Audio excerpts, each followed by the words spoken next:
Hello. Today we get to continue reading in Genesis, starting with chapter 18. The Lord appeared to Abraham near the great trees of Mamre while he was sitting at the entrance to his tent in the heat of the day. Abraham looked up and saw 3 men standing nearby. When he saw them, he hurried from the entrance of his tent to meet them and bowed low to the ground. He said, "If I have found favor in your eyes, my Lord, do not pass your servant by. Let a little water be brought, and then you may all wash your feet and rest under this tree. Let me get you something to eat, so you can be refreshed, and then go on your way, now that you have come to your servant." "Very well," they answered. "Do as you say." So Abraham hurried into the tent to Sarah. "Quick," he said, "get 3 seahs of fine flour and knead it and bake some bread." Then he ran to the herd and selected a choice tender calf and gave it to a servant who hurried to prepare it. He then brought some curds and milk and the calf that had been prepared and set these before them. While they ate, he stood near them under the tree. "Where is your wife Sarah?" they asked him. "There in the tent," he said.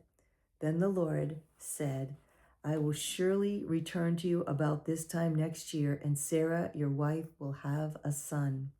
Now Sarah was listening at the entrance of the tent, which was behind him.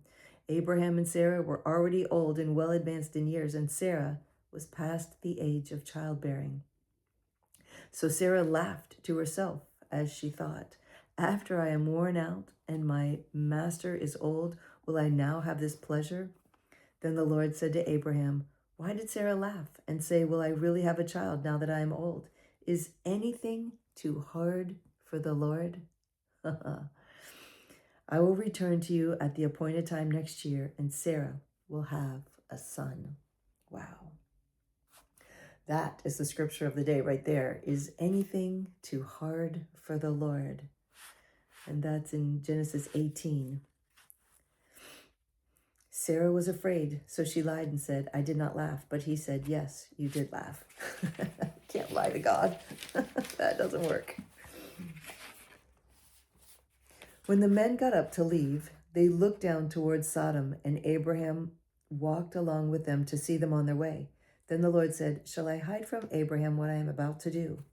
Abraham will surely become a great and powerful nation, and all nations on earth will be blessed through him. For I have chosen him so that he will direct his children and his household after him to keep the way of the Lord by doing what is right and just, so that the Lord will bring about for Abraham what he has promised him." Then the Lord said, "The outcry against Sodom and Gomorrah is so great, and their sin so grievous, that I will go down and see if what they have done is as bad as the outcry that has reached me. If not, I will know." The men turned away and went toward Sodom, but Abraham remained standing before the Lord. Then Abraham approached him and said, "Will you sweep away the righteous with the wicked? What if there are 50 righteous people in the city? Will you really sweep it away and not spare the place for the sake of the righteous people in it? Far be it from you to do such a thing, to kill the righteous with the wicked, treating the righteous and the wicked alike. Far be it from you. Will not the judge of the earth do right?" The Lord said, "If I find 50 righteous people in the city of Sodom, I will spare the whole place for their sake." Then Abraham spoke up again. "Now that I have been so bold as to speak to the Lord, though I am nothing but dust and ashes, what if the number of the righteous is 5 less than 50? Will you destroy the whole city because of 5 people? If I find 45 there," he said, "I will not destroy it." Once again he spoke to him. "What if only 40 are found there?" he said. "For the sake of 40, I will not do it." Then he said, "May the Lord not be angry, but let me speak. What if only 30 can be found there?" He answered, "I will not do it if I find 30 there." Abram said, "Now that I have been so bold as to speak to the Lord, what if only 20 can be found there?" And he said, "For the sake of 20, I will not destroy it." Then he said, "May the Lord not be angry, but let me speak just once more. What if only 10 can be found there?" He answered, "For the sake of 10, I will not destroy it." When the Lord had finished speaking with Abraham, he left, and Abraham returned home. The two angels arrived at Sodom in the evening, and Lot was sitting in the gateway of the city. When he saw them, he got up to meet them and bowed down with his face to the ground. "My lord," he said, "please turn aside to your servant's house. You can wash your feet and spend the night and go on your way early in the morning." "No," they answered, "we will spend the night in the square." But he insisted so strongly that they did go home with him and entered his house. He prepared a meal for them, baking bread without yeast, and they ate. Before they had gone to bed, all the men from every part of the city of Sodom, both young and old, surrounded the house. They called to Lot, "Where are the men who came to you tonight? Bring them out to us that we may have sex with them." Lot went outside to meet them and shut the door behind him and said, "No, my friends, don't do this wicked thing. Look, I have 2 daughters who have never slept with a man. Let me bring them out to you, and you can do what you like with them." Wow.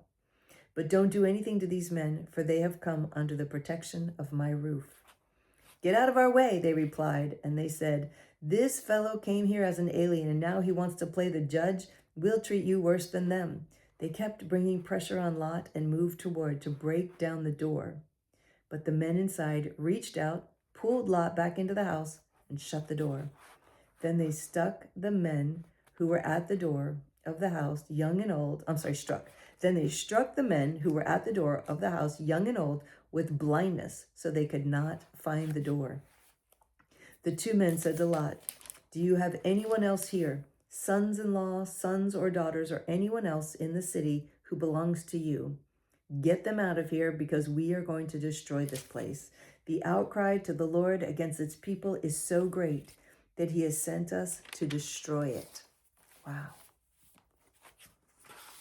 So Lot went out and spoke to his sons-in-law who were pledged to marry his daughters. He said, "Hurry and get out of this place, because the Lord is about to destroy the city." But his sons-in-law thought he was joking. With the coming of dawn, the angels urged Lot, saying, "Hurry, take your wife and your 2 daughters who are here, or I will be swept away when the city is punished." Or you will be swept away when the city is punished. When he hesitated, the men grasped his hand and the hands of his wife and his 2 daughters and led them safely out of the city, for the Lord was merciful to them. As soon as they had brought them out, one of them said, "Flee for your lives. Don't look back and don't stop anywhere in the plain. Flee to the mountains, or you will be swept away." But Lot said to them, "No, my lords, please, your servant has found favor in your eyes, and you have shown great kindness to me in sparing my life. But I can't flee to the mountains. This disaster will overtake me, and I'll die. Look, here is a town near enough to run to, and it's small. Let me flee to it. It is very small, isn't it? Then my life will be spared." He said to him, "Very well, I will grant this request too. I will not overthrow the town you speak of, but flee there quickly, because I cannot do anything until you reach it." That's why the town was called Zoar. By the time Lot reached Zoar, the sun had risen over the land. Then the Lord rained down burning sulfur on Sodom and Gomorrah from the Lord out of the heavens. Thus he overthrew those cities and the entire plain, including all those living in the cities, and also the vegetation in the land. So when God destroyed the cities of the plain, he remembered Abraham, and he brought Lot out of the catastrophe that overthrew the cities where Lot had lived. But Lot's wife looked back, and she became a pillar of salt. Early the next morning, Abraham got up and returned to the place where he had stood before the Lord. He looked down toward Sodom and Gomorrah, toward all the land of the plain, and he saw dense smoke rising from the land, like smoke from a furnace. Wow. Genesis 19:30. Lot and his 2 daughters left Zoar and settled in the mountains, for he was afraid to stay in Zoar. He and his 2 daughters lived in a cave. One day the older daughter said to the younger, "Our father is old, and there is no man around here to lie with us, as is the custom all over the earth.